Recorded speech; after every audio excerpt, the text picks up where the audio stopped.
He would look over to you. He'd be like, "Hey, how's it going?" All right, Cadet behind bars, take 2. Let's get into it. Yeah. Cadet. Animated legend. Committing 2 EPs out right now, you get me? Animated legend. Part 2. Something classic, you get me? That's his brand, I guess. Yeah. Cadet. Look. Venting. It feels like a nigga needs help. I don't wanna say too much though, cause it feels like I've got nothing to myself. Already said about stereotype, and I said everything about slut. I told you lot about waiting by the window, how my father was really on drugs, but shit ain't changed that much though. What am I gonna do, lie? What's the point up in that? If you already know my life, you already know about gypset days. Violate cousin, get banged in the face, and we done the whole creps cousin. I'm my own man, look how I sit in my ways. Now I know that you wanna hear a story. How he started off, he's venting, feels like a man needs help. He don't want to say anything because of stereotypes and all that kind of stuff. I feel like there is a huge stigma around mental health. And that's why I know some people who are very sensitive with the word crazy. Mm-hmm. It's like, we know people are sensitive with the word retarded and like just all these words we use. You know what I'm saying? But I just feel like there is a big stigma around it, and like some people do need to get help and don't get it because they don't want to be classified and labeled. Yeah. I don't know. He's an interesting character. Every time he starts spitting, I'm expecting him to tell a story, and so I'm just like zoned in. He is telling a story. I mean, is that mainly what he did with storytelling raps? I guess. I don't know. I feel like every time I listen to him, I'm just expecting something real. Right. You know what I mean? Yeah, definitely. If you already know my life, you already know about gypset days. Violate cousin, get banged in the face, and we done the whole creps cousin. I'm my own man, look how I sit in my ways. Now I know that you wanna hear a story, and I'ma give you one, nigga, pipe down. But this one ain't about back then. No, This one's about right now. So Allah, I beg you guide me. I make everything that I say be truth. I just want them to understand, so they can see the world in my view. But anyway, now where was we? My father, you know what idol to me. Even downloaded Twitter, remember for me, just so he can retweet. Anyway, shit's so good in the hood, and I still live with my dad in the city. Normally the vibe's calm in the house. Last month he's been moving iffy. I'm like, yo pops, what's going on? He says I'm gonna tell you, I say when. But right now a nigga be nervous. Normally he would address shit there and then. See, I is bae, that he wants time to plan and say what he's gonna say. I won't put you in a nervous way. Cool, I'll skip this a couple of days. He takes me and my sister's shisha. We just wanna know what's going on. And he's telling man his usual jokes. We're looking at him like, Dad, what's wrong? And he's still telling his jokes. And the shisha was smoke. I'm snapping and getting up the camera. I'm right in the middle of his jokes and his banter. I hear this man say something about cancer. But of course he tries to carry on talking. Sister's crying and me, I go stiff. And he's saying how they caught it early. It's normal shit. It'll be normal quick. Now, oh my goodness. Dang. I mean, Cadet could not catch a break. No. My goodness. So I wonder if this was like, okay, this is 2017. So I wonder if it was like more recent. You know what I mean? Like when he was a kid, his dad was on drugs. I wonder if it was like his dad got clean and their relationship got better. Or was this when they were kids? I think it was. He was with his sister, so they probably were kids. He probably said it. I probably just didn't pick up on it. Yeah. That's the worst. I feel like whenever, because my dad got, like I got that phone call situation where he tries to, oh, it's fine, you know, try to brush it under the rug, everything's fine. Because usually when they get diagnosed, it's like they're pretty normal. Right. You know? But it is pretty weird how, like, when somebody gets diagnosed, a lot of times they don't want to tell their family. You know? I guess they don't want to be perceived in that way. Like a walking dead man. Yeah. You know what I mean? They still want to be treated like a normal person. And they don't want people worrying about them. Yeah. And I mean, it's pretty, I don't know, it's pretty awkward. It's just pretty awkward because it's like they feel bad. You know what I mean? I feel like they feel like they're breaking your heart when they tell you that. But it's like, you would rather know. You know what I mean? Right. Like, I found out, like, right around my birthday in October, and my dad was dead by January. Yeah. And it was like, how... we were living on South Beach, and yeah. Her dad lived in St. Louis, Missouri, so that's an 18-hour drive. Yeah. Yeah. Yeah, it was pretty far away. And it was like, how long did he know before they told me? Because they wanted to wait till the perfect time to tell me and stuff, and it was like, it was just weird. He kind of brushed it on the rug and just kind of like, oh, yeah, you know, don't worry about it. And it's like he was dead by January. So, yeah, anyway, I relate to this part. That's crazy. He's crying on me, I go stiff. And he's saying how they caught it early, it's normal shit. It'll be normal quick. Now maybe I sound naive and shit, but I didn't think this stuff really exists. I thought that shit only happened on the TV. Never saw one so close to the kid. So now man, I ain't trying to hear that.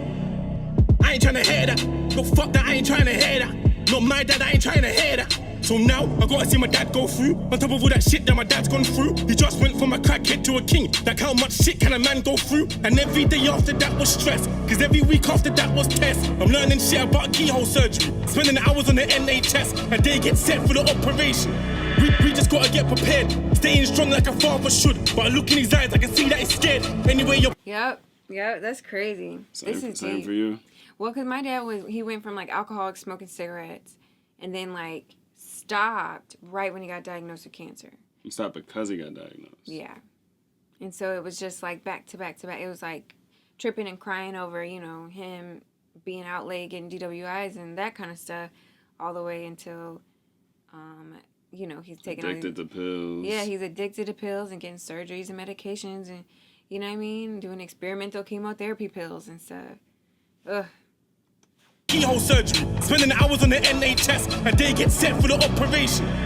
We just gotta get prepared, staying strong like a father should. But I look in his eyes, I can see that he's scared. Anyway, operation success, the cancer's gone, and now it's so weak. And I don't wanna ask them questions. Dad, are you okay? Look, so I don't speak, and me I don't talk, me I just stare. And I ain't even know my tough stuff. It's just my brain that can't comprehend. Seen Superman so fucked up. With that night, man, I slept there. But you know, just as much as I can sleep on. So close to my dad, his guardian angels gotta try and get through me. Remember that story? When I was a young and I missed my birthday and fell asleep by the window. Now I'm sleeping right next to my dad, and I'm moving the cover every time that the wind blows. Told him rest for 6 weeks. By the second week, it was back at the office. Taking care of business. Man, I hate it, but I guess that's what a boss is. Taking care of a fucked up me. My sister and my little bro, still being the whole head of the family. Hearing nanny saying she won't go, cause ever since granddad's gone, she's changed. He was the youth, now he's gone, she's aged. Never thought my nan would never need a cane, and now we gotta watch her walk and shake. Wallahi, you all... Ooh, this is crazy. So relatable. Right. So relatable. I literally will never, probably in my whole life, forget the look in my dad's eyes when he, like, couldn't stand anymore, and like we had driven back from Miami to St. Louis to take care of him. We left at like 11 p.m. at night. We we need to go back to St. Louis to see your dad. Yeah. It's like 11 p.m. We had an 18-hour drive. We got a call from my mom, and it was just one of those calls that was just like on edge. You know what I mean? It was just like get here if you want to see him. But it was like saying it without saying it. You know what I mean? Like, she didn't say that, but she said it. We were broke. And we just packed up the car and left that night and drove back. And it was like 2 weeks. We stayed there. Yeah. We stayed there a few weeks. During that time, it was, he was on his way out. Like, he was like falling at the toilet and couldn't get back up. And he was like spilling, he couldn't even hold his drink. Like, he's spilling his orange juice all over himself and just all kind of accidents and stuff.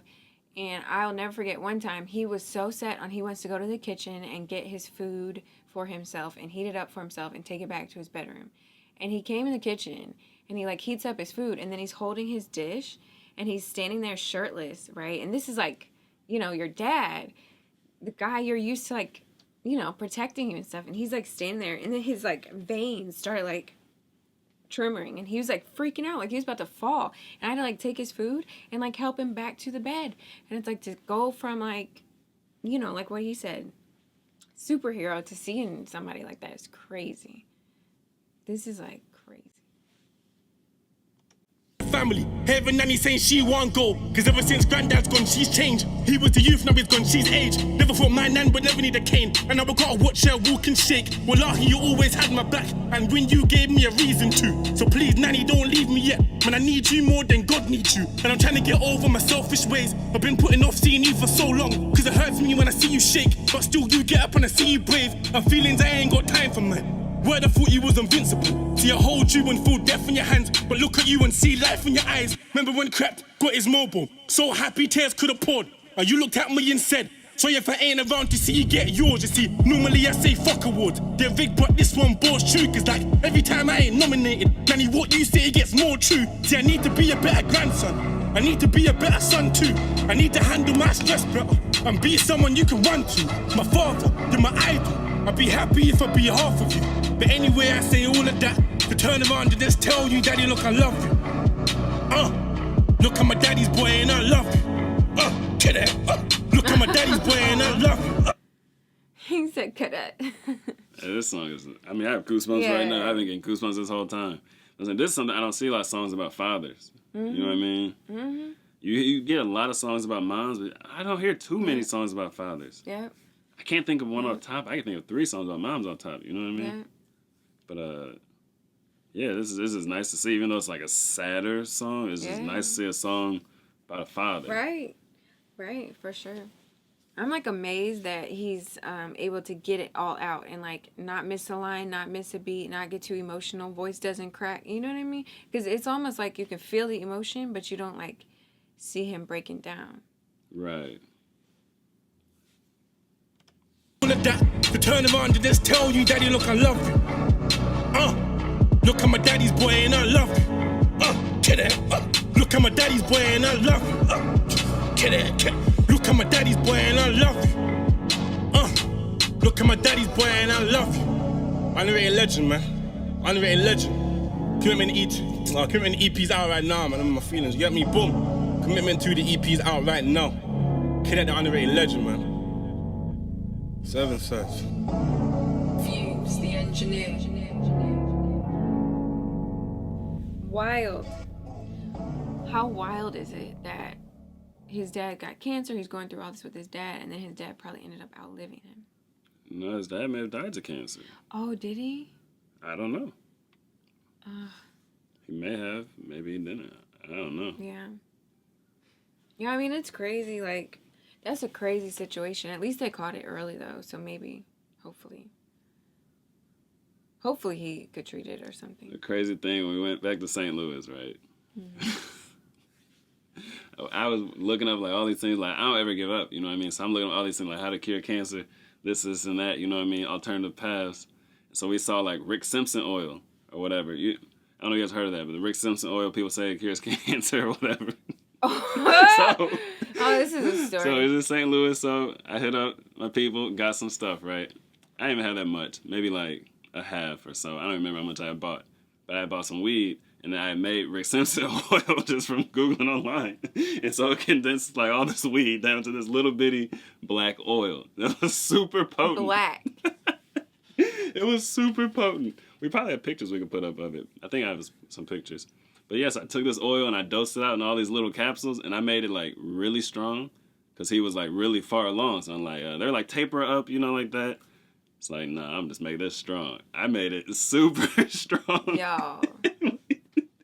But her dad, he was a pothead, which we didn't know until then. We didn't know. That was when we found out. Yeah. Like her whole life, she didn't know. But until when we went back, they were smoking stuff. We were like, what are you smoking? Yeah. But they found out that he was like super pothead. So then made that little oil stuff and gave it to him. Oh, man. He was miserable from that cancer, but this was like, he was happy.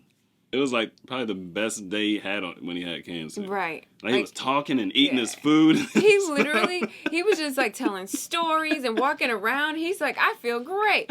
He started like drinking like juice. Like he started just being like a functional like person again. Your mama got some Chinese food. He ate all the food. Yeah, he stayed up late with us. And then he just like, he would keep smiling. Like he would randomly, like before that, he was basically just bedridden and sleeping and like, you know. Yeah, pretty much crabby. He was in another world then, though. He'd like be like he would look over to you. He'd be like, "Hey, how's it going?" Like he was just like in another world. That stuff. Oh, it was strong because we all tried it too. Like we all took a pill and just tried to see what he was having. It was kind of nice too because it's like we're all kind of like bonding. Like we've been together like 14 years, so I mean. My dad might as well be your second dad, you know? Right. But then, I feel like when that stuff really set in, though, he was, like, out of it. Like, as it was coming on, he was all happy and smiling and stuff. But when it set in, he was, like, comatose. It's like, it takes over. But didn't you and him try it at the same time, Yeah, we did. We did. It was like bonding because we never That's really. like the first time they ever hide together. Yeah, we never really did that because I was barely into adulthood when he got sick, and so it's like, it was just crazy. It was like we both had it. We both were like giggling. Just like looking at each other, Yeah. giggling. It was good memories. That was the best time of that whole cancer period. That was crazy. That stuff though, I don't recommend it unless you're sick. It is so strong. It was strong. I mean, it's not bad, but it's like it's much stronger than desirable. right. You know what I mean? Like, we never took that again. Right. That was crazy No. strong. Oh my gosh. But it was kind of cool because it was like my brother was there, my mom was there, and then like my uncle and who else? Like your brother. No, that was after we came back to St. Louis for the funeral. That's when everyone was there. Okay. But your brother was there. My our brother first was trip. there. Yeah. So it was a decent number of us in the house, and it was like a very weird bonding trip. It's crazy. Anyway, wow. This is probably why I put him in my top 3. I relate to a lot of his I feel music. like you definitely relate. Yeah. Because, I mean, literally, the whole dad was a hot mess. Relate to that, too. Like, it's not just so simple. Like, Right. It's like, definitely had issues. Addicted. So, But you were a daddy's girl, too. yeah, definitely. All right, thanks for kicking on the couch with us. Especially you made it to the end. We appreciate you. Yeah, comment your favorite Cadet videos that we haven't seen yet. Because we definitely want to check out more from him. Subscribe to our channel for more videos like this. And until next time, that's a wrap. I don't know. Tell me, man, what do you know? What do you know? Me and my boys on the road. You to go. She told me, boy, you to go. Like, I don't know. But I don't know.